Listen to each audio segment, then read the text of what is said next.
Assalamualaikum Manazar. Waalaikumsalam warahmatullahi wabarakatuh. Lundingo masyarakat lu yang golputnya. Anak item shop salah satu kandidat. Di rencana ini shop mendung. Bahkan lundingo na ya itu leh merdeka atau referendum bak kertas suara. Tiba pendapat ron. Assalamualaikum warahmatullahi wabarakatuh. Muhammadu Raya Aceh. Baik tim pemenangan Haji Muhammad Nazar, tim Kudul Hadi juga yang saya dan Saudara Hana Bubar bahwa hari pencoblosan besok adalah kesempatan terakhir kepada masyarakat Aceh untuk menentukan sikap. Artinya kalau masyarakat Aceh menerima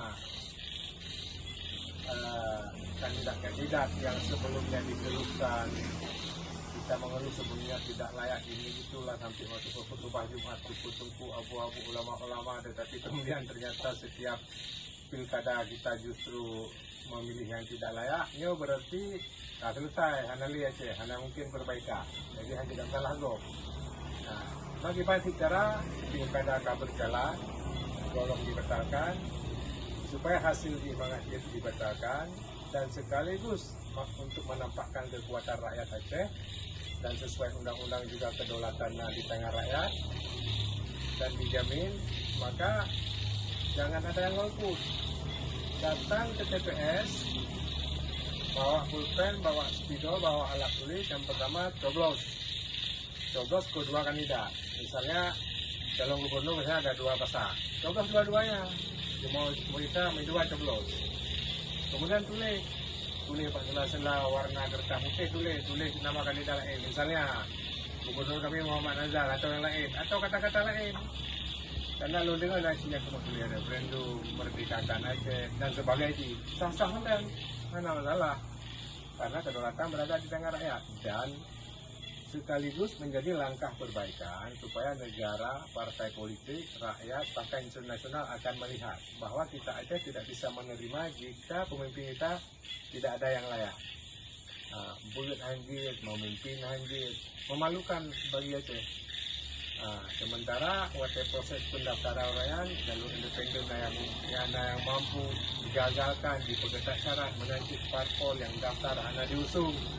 Nah, jadi satu-satu bicara tunjukkan kekuatan demi kebaikan Aceh adalah coblos kedua kandidat, kemudian tulis aspirasi. Nah, bawa pulpen, bawa cek, dan ini bawa spidol terserah. Masuk kalian sampai perhitungan kalian catat, rekam padumro yang pilih mandung kandidat, karena hanya pilih hanya hadiri. Kalau tidak hadir, nanti kertas jatah Anda bisa diperjualbelikan, ditransaksikan di Kublo. Jadi sama dengan kita berbuat dosa. Lebih bagus kalau ingin melakukan perbaikan dan gerakan, lakukanlah yang saya sampaikan untuk kebaikan. Jadi coblos semuanya supaya kertas suara tidak bisa dipakai, yang satu. Yang kedua, tuliskan aspirasi supaya dunia, pemerintah, partai politik, siapapun tahu bahwa rakyat Aceh ini nggak bisa kita pasang kandidat gubernur, bupati, boneka, harus yang benar-benar. Nah, ini penting untuk memperbaiki keadaan demokrasi di Indonesia melalui gerbang Aceh.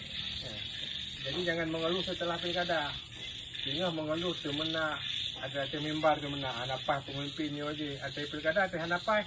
Tapi nih, hana tanya tak golput, padahal hadir saja coblos kedua-duanya, tulis aspirasi supaya orang tahu dan Aceh tidak diperlakukan sembarangan. Nah, mengapa kejadian seperti ini? Karena elit-elit, oligarki, orang-orang yang ingin menjajah Aceh mengetahui kelemahan rakyat Aceh, kelemahan tokoh-tokohnya sebagian besar. Nah, jadi mau menerima dengan mudah apa saja, hanya karena disogok, hanya karena dilobi, dicium tangan. Ini masalah kita. Padahal kepemimpinan dalam Islam, bukan hanya dalam demokrasi, sangat penting. Bahkan salah satu mengapa kita diciptakan untuk menjadi pemimpin di muka bumi. Artinya, ketika pemimpin dipilih secara demokratis, itu kesempatan bagi rakyat untuk muncul atau untuk memunculkan yang layak. Nah, Kenapa sistem kerajaan semakin sedikit? Karena untuk membatasi orang-orang yang tidak layak dalam keluarga tertentu memaksakan diri, maka dibuat demokrasi. Jadi jangan sampai demokrasi kayak kerajaan juga, kayak kerajaan monarki absolut, tidak perlu lihat kualitas dan sebagainya, malah lebih buruk. Jadi